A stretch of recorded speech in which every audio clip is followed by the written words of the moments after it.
They basically started as part of a weekly screen magazine, which was distributed to Army and Navy bases worldwide in World War II on 16mm film. It's called the Army Navy Screen Magazine. I gotta get a move on now. I sail at 4:30.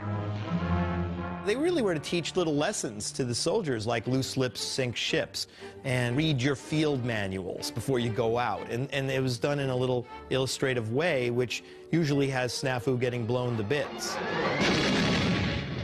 Before I ever saw any of the cartoons, my dad, who was in World War II, he explained the acronym to me. SNAFU. Situation normal. All up. All fouled up. Yeah, fouled. That's the word.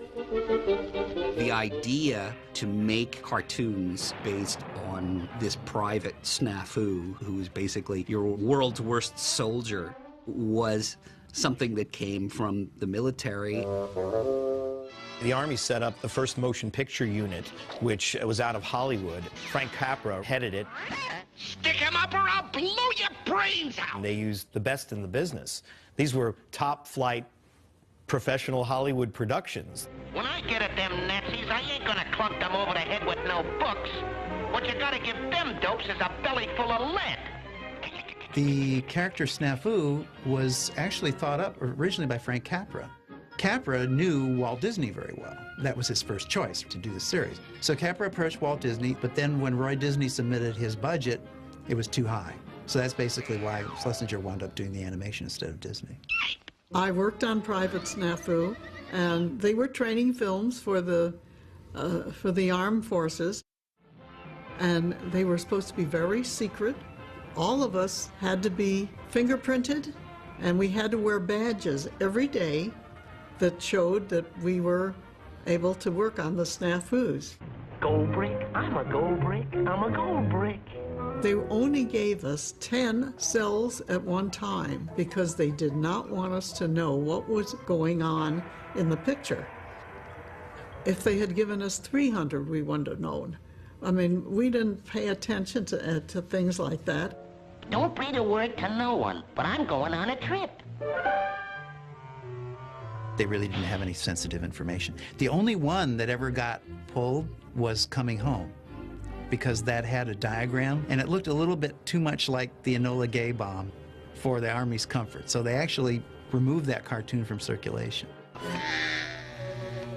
I think one reason that they went for cartoons instead of like a normal instructional film is because if you've got a bunch of servicemen and they're all kind of nervous, it's all kind of, difficult for them, if they're going off to war, something to actually lighten the tension and get the information across is probably going to be far more well-received and far more memorable than just your standard dry, this is how you put your gun together. They had to appeal to a whole big demographic of soldiers. They came from all over the place, all different levels of education. Booby traps. And a lot of them probably didn't get past the 8th grade.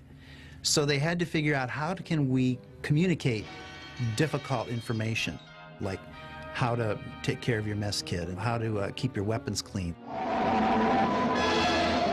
If they'd done it like as a lecture, they would have been bored with that.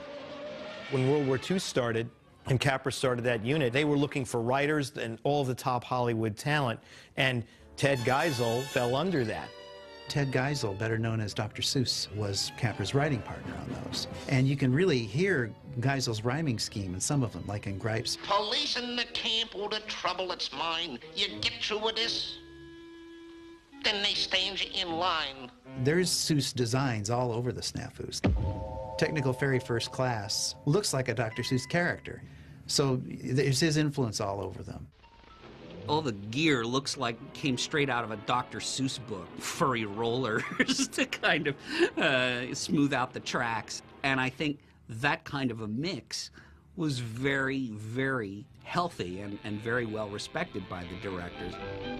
That was a good testing ground for him to come in and work with the animators. He got to know a lot of them.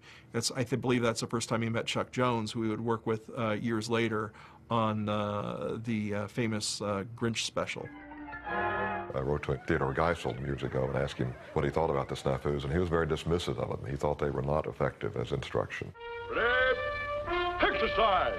Hop, hop, hip, hop, hop, hop. It was also kind of a testing ground for the various directors, too. You know, once you see a bunch of them, you realize, well, Chuck, who actually created the design of the character, had his way of handling things, which were a little softer. Well, for instance, Gas, which Chuck directed. Bob Cannon did most of the animation of the gas cloud coming to life. He's almost like a Willie the Giant character. He's kind of a stupid gas cloud. Pardon me. But he's also very lethal. And that has that Chuck Jones quality of very loose, very gentle animation, but he's also conveying a powerful message. This gas cloud is something to be respected and avoided. Clampett, of course, was Clampett. Completely outrageous. Clampett, you know, as usual, did a lot of semi-naughty gags, like in Fighting Tools when Snafu's gun gets full of mud and it's coming out of the end of the barrel like dysentery. These squishy, horrible sound effects. And sure, Bob got a big kick out of that gag because he got away with it. And Tashlin, of course, liked a little bit more adult kind of humor, you know. It's so cold it would freeze the nuts off a Jeep. They all had their own different ways of handling things based on how they were directing their normal short cartoons at the time. You're seeing all the great Warner's directors at the top of their game and actually getting to cut a little loose.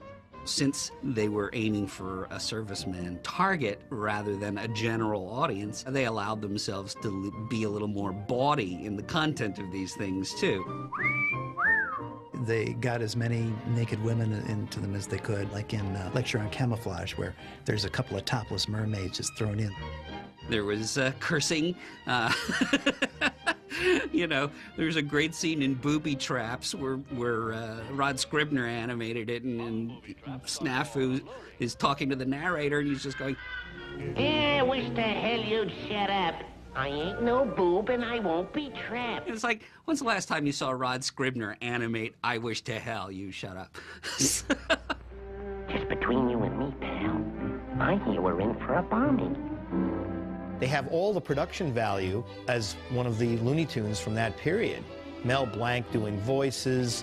Hey, you know, this is an important job I'm doing.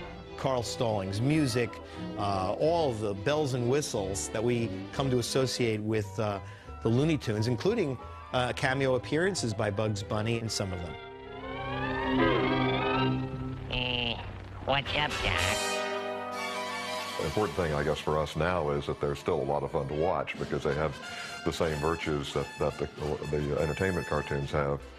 And so in that respect, they've outlasted a great many other training films from World War II, most of which are just unwatchable. The animators at the time were in their 20s, and they were making these films for guys in their teens and 20s.